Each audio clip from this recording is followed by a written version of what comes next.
जोड़े कर चरणों में झुकाया माथा।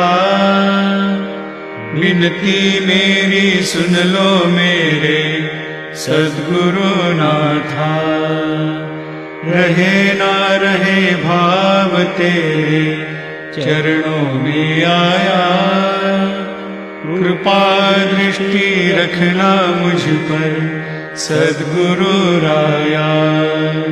सदा तेरे चरणों में रहूं करो दया। करो दया प्रभु दे दो चरणों की छाया। स्वीकार करो सेवा मेरी तू काहे कहता। माया के बंधन तोड़ो जग के विधाता।